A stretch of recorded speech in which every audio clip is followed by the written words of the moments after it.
Quinta ao Vivo.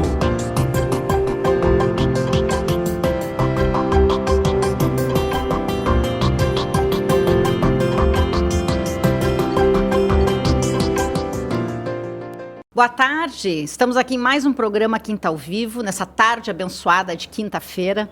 E agradecemos já aqui, o estúdio da Rádio TV Menorá, que recebe o Quinta ao Vivo mais uma vez, a toda a equipe dos bastidores, da técnica que trabalha conosco.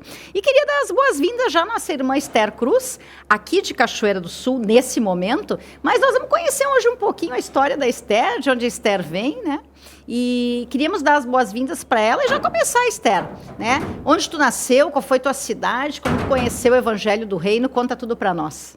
Então, olá a todos, primeiramente, agradeço o convite.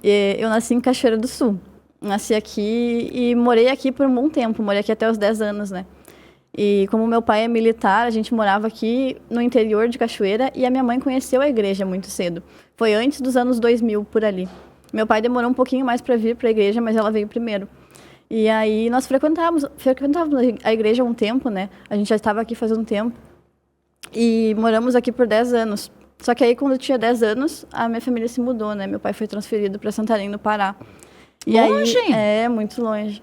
E aí foi um baque, Porque eu já era uma criança um pouquinho tímida, uma criança introvertida. E naquele momento iniciou um ciclo de depressão, de síndrome do pânico, dessas coisas assim, sabe? E foi um momento bem tenso, porque eu era uma criança e não sabia direito como lidar com aquilo ali. Amém. E a minha família também não sabia como lidar com aquilo ali. Porque por mais que fosse um caso frequente na família, ninguém nunca tinha procurado saber o que era, ninguém entendia. E a gente também não tinha uma realidade de que aquilo era espiritual, Que tinha um propósito, motivo, e que poderia ser solucionado, Então, por muito tempo, eu lutei contra aquilo ali, Dentro de mim, eu não sabia como explicar, eu não sabia como contar para os meus pais o que estava acontecendo comigo, Muitas vezes, durante a noite, eu acordava criança com síndromes do pânico, com ataques de pânico, e eu não sabia o que era, não sabia entender. E a escola também era bem difícil para mim, porque eu era um pouquinho diferente das outras crianças por esse motivo. Eu tinha esse problema que eu não sabia lidar.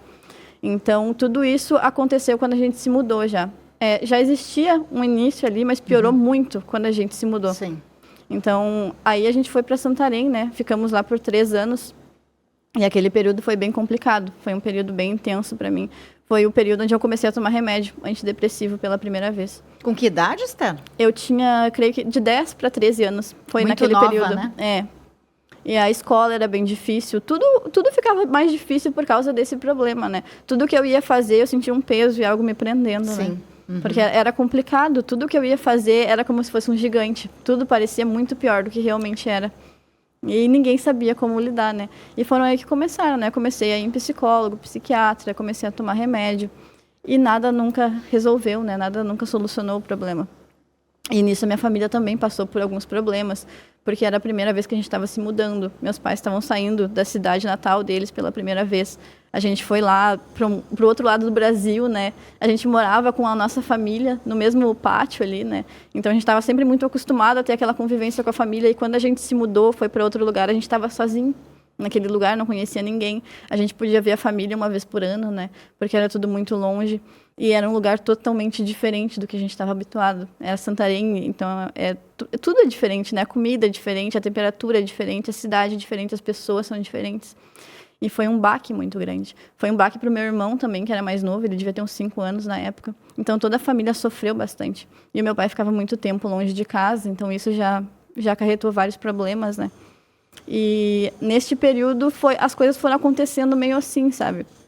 Nunca realmente melhorou, porque até nesse período a gente se afastou da igreja, Era em Santarém, e eu não lembro exatamente em que ano que foi, mas foi num período onde a igreja estava passando por alguns problemas e a gente se afastou por causa da mudança, Não tinha tanto esse contato, não tinha os materiais, não tinha os vídeos, não tinha essas coisas da internet tão profundo, Facilitam hoje, Facilita bastante, e a gente acabou se afastando.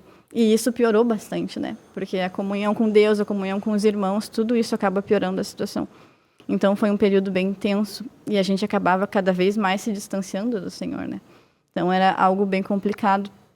E aí eu acabei perdendo um pouco esse contato com a palavra, esse contato com Deus. Porque quando a gente é criança, a gente sabe o que está acontecendo à nossa volta, mas a gente não tem aquela ligação com Deus, né? A gente não sabe ir para Deus e... É que geralmente quando a gente é pequeno, é os pais que nos conduzem, Exatamente. né? Então, apesar de a tua mãe ter conhecido esse caminho, ela teve que se afastar até por essa questão de mudança geográfica, né? Uhum. E aí lá aconteceu isso, né? A gente se afastou muito do Senhor. E depois a gente voltou para o sul também, mas aí a gente já tinha perdido totalmente o contato com a igreja, né? A minha mãe compartilha que de vez em quando ela assistia alguma coisa, Sim. sabe? Ela ficava sabendo através de algum irmão. Eu não lembro exatamente o que aconteceu na época, mas eu sei que a gente se afastou. E quando a gente se afasta do Senhor, tudo fica mais complicado, né? As coisas pioraram bastante. E eu lembro que eu sempre fui trocando para um remédio mais forte, porque ele nunca resolvia, né? Tinha que ir em consultas psiquiatras e era bem complicado a época. Até que a gente estava em Venâncio, em Mato Leitão, morando ali do lado de Venâncio, e foi designado um presbítero para lá, porque até então não tinha. E aí, quando foi designado o presbítero para lá, minha mãe começou a ir. Ela começou a frequentar primeiro, e ela convidava a gente, mas ninguém queria, sabe? E lá o meu pai não mora na mesma casa que a gente, né? Porque ele trabalha em outra cidade, então ele só consegue vir no final de semana. Então era bem complicado, mas a minha mãe sempre insistiu. Ela nunca desistiu. Perseverou e teve fé, né, Esther? Ela teve perseverança para tentar trazer a gente, né? Ela sempre buscava convidar o tempo todo, mas tinha uma resistência muito grande dentro de mim, porque eu tinha muito medo do que ia acontecer, sabe? Do que ia acontecer se eu escolhesse seguir o Senhor, se eu escolhesse seguir os caminhos do Senhor. Então eu fazia muitos planos também, porque eu queria fugir. Eu planejava muitas coisas, eu queria muitas coisas. E aí eu acabei não me voltando para o Senhor logo de início. E esse período foi um dos períodos mais tensos, assim, sabe? Porque quando a gente luta contra o Senhor, a gente está lutando contra uma vida que está dentro da gente, que Ele está nos buscando ali, né? Nos resgatando, nos resgatando. Mas tu falando agora, né, dos teus planos, né? E a gente sabe que existem planos, que existe um propósito, né? Vamos pular ali, Esther, abre aí comigo em Provérbios. Aqui.